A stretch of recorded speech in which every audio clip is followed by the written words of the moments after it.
Hey guys, welcome back to Fantasy Tips. My name is Julian, and in today's episode, we're going to be continuing the series of episodes that I've been making about each individual NHL team, about their noteworthy players, and if I think you should consider drafting those players. We're going alphabetically, so it is time to make the Dallas episode. Before we get started though, guys, please leave a like, hit that subscribe button, and hit that notification bell if you want notifications for all of my preseason content. Stuff you don't want to miss. Let's jump right into it now, and their projected lines are Jason Robertson, Hintz, and Joe Pavelski. And on the second line, Mason Marchment, Logan Stankoven, and Tyler Seguin. Stankoven may or may not make the team. It really depends how he looks in training camp. And on the third line, Benn, Radek Faksa, and Denis Gurianov. Jumping into the noteworthy players now, and first on the list, I have Jake Oettinger. And he's currently being drafted at an average ADP of 47.5, which is logical. Jake Oettinger was amazing last year, and he's going to be the number one goalie in Dallas for sure. His backup is Scott Wedgwood, and Wedgwood isn't exactly amazing. So Oettinger's going to get the vast majority of the starts. And last year, in the starts that he did get, he looked really freaking good. I think he's going to get a lot of wins, going to have a great save percentage, going to have a great goals against average. He's going to be great for you guys in categories leagues, as well as in points leagues. Then I have Jason Robertson, whose ADP in Yahoo is 48.2. He finished as the 36th best player in terms of fantasy points per game last year. So drafting him at 48.2 is pretty good. Not a whole lot's going to change there. He's going to still be on that line with Pavelski, with Roope Hintz, and therefore he's going to have another really good season. Definitely don't mind the draft pick around that range. Then I got Joe Pavelski, who's being drafted around 89.8, and last year was able to finish as the 49th best player in terms of fantasy points per game. And therefore, it's a pretty good place to draft him around 90th overall. He also has the dual eligibility, which makes him pretty valuable for that as well. I know he is getting older, but he's showing no signs of slowing down ever since he started playing with Dallas and playing with those guys, Hintz and Robertson. So as long as he keeps it up, guys, Pavelski, definitely a very good draft pick. He also shot a nice amount last year and even got 104 hits last year, which even helps his floor there even more. Then ranked at 100.2 is Miro Heiskanen. Last year, he finished as the 226th best player in terms of fantasy points per game. So why is he ranked so high? Well, first of all, he's always ranked way too high every single draft season. That's not a surprise there. But the big difference this year is that he's going to get consistent top power play time in Dallas because Klingberg is gone. But will it be enough to make up for over 100 ranking spots too early? That remains to be seen. None of Heiskanen's peripherals are particularly high. He doesn't shoot that much, doesn't block that much, and doesn't hit that much. So that's not something that's going to really give you that much of a safe floor. So he's really going to have to put up some offensive numbers. I'm personally going to avoid him this year just because it is really high compared to his production last season. However, if he does drop a little bit in the draft, I would consider picking him up. Then I have Roope Hintz, who finished as the 55th best player in terms of fantasy points per game last year, and somehow his ADP is 139.1, which is over double where he should be being drafted, which is absolutely insane. NHL had him ranked at 95th, and I still thought that was way too high. Roope Hintz is someone who is a phenomenal player and is going to have another great season, could definitely be a top 50 fantasy player, and getting him around 140 is absolutely insane. Now, the big difference between this year and last year is that Roope Hintz lost his left wing eligibility. He's locked in as center. And center is not the most valuable position in the draft, and that's why he is going to be dropping this year. However, if you can get Roope Hintz around 140, oh my god, is that value. So maybe wait to pick up a natural center until then and grab Roope Hintz because that is just some insane value. Then I got Tyler Seguin, and he last year was 177th in terms of fantasy points per game. So what happened? After the Stanley Cup Finals a couple of years ago, he had surgeries on his knee and on his hip. And because of that, he lost a lot of his muscle mass.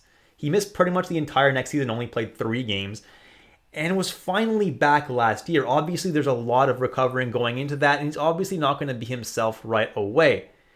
The major thing that happened was that his shot volume dropped a lot. He was usually a guy that shot the puck a ridiculous amount, over 300 times per game, and last season he only shot 218 times. Remember guys, shooting the puck more means more goals. So that's why his goal total went down as well, His assist totals also went down due to the lack of offensive support around him. He's only 30 years old, so it's not like he's, too old now and is not going to be good anymore.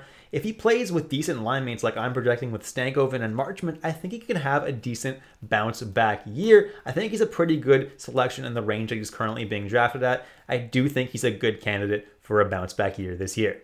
Then I have Marchment, who NHL has ranked as the 224th best fantasy player this year.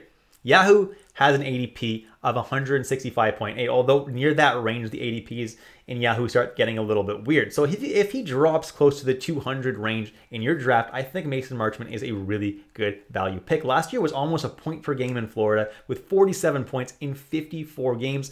And he's pretty good with the peripherals too. He shoots the puck a decent amount, and he actually had 114 hits last year too, which is not exactly bad. Last year, he actually finished the season as the 61st best player in all of fantasy in terms of fantasy points per game. And a lot of that was playing on the third line in Florida. So if he can even put up half as good of a season this year, possibly playing on the second line with guys like Tyler Seguin, I think Marchment is going to have himself a pretty nice season. Definitely don't mind drafting him towards the end of your draft. Then I got Benn, who obviously used to be one of the best players in the league. Got his jersey right here.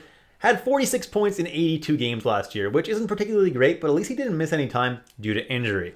Had a decent amount of shots on goal, a decent amount of hits, and just wasn't a terrible season overall, but wasn't exactly an eye-popping season. This year, he's not ranked on NHL's top 250 fantasy players, and he's currently going at an ADP of 166.9, so pretty late in drafts in Yahoo leagues. Last year, despite everything, he ended up as the 178th best player in fantasy in terms of fantasy points per game. So he wasn't exactly bad because he did put up those decent peripherals. The thing is, this year, if Logan Stankoven makes the team, I don't think Benn is going to be playing on Dallas's second line. I think he's going to be relegated to a third line role, in which case I don't think he has that much value this year. If Logan Stankoven does not make the team, Benn should continue to have a second line role in Dallas, in which case drafting him towards the end of your draft is probably not a bad idea. Will continue to give you a safe floor night in and night out, but don't expect classic Benn numbers like he used to put up a few seasons ago. And then fittingly, I have Logan Stankoven next, and he's a fantastic rookie. Did you guys see him in the World Juniors for Team Canada? Looked absolutely great, and I think there's a very good chance that he does sneak onto the roster for Dallas. But if he does make the lineup for Dallas, I think Dallas is going to want to deploy him properly and give him second line minutes or at least third line minutes. If he does get that second line time in Dallas, he could definitely have some fantasy value, especially if he's playing with guys like Tyler Seguin and Marchment. Logan Stankoven is not someone I'm drafting right now, but if we get closer to the NHL season and we see that he's still on Dallas's roster, he's someone that I'm going to be keeping a very close eye on and probably picking up during the season. Then I got Denis Gurianov, and he's not really a great player. Only had 31 points last year, and he was the 344th best fantasy player last year, and I see him having a third line role this year, so I don't think he's going to really make any kind of fantasy impact this year.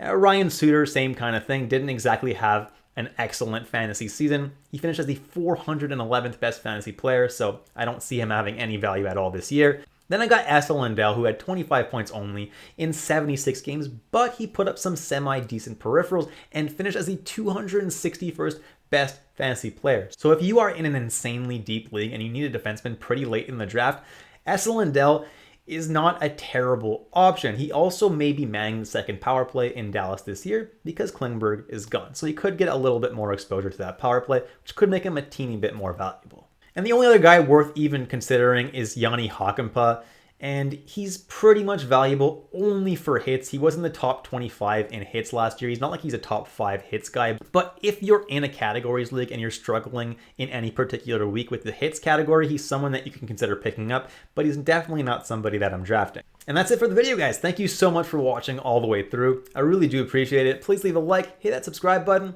hit that notification bell if you want notifications for all of my preseason content, and I'll catch you in the next episode of Fantasy Tipped.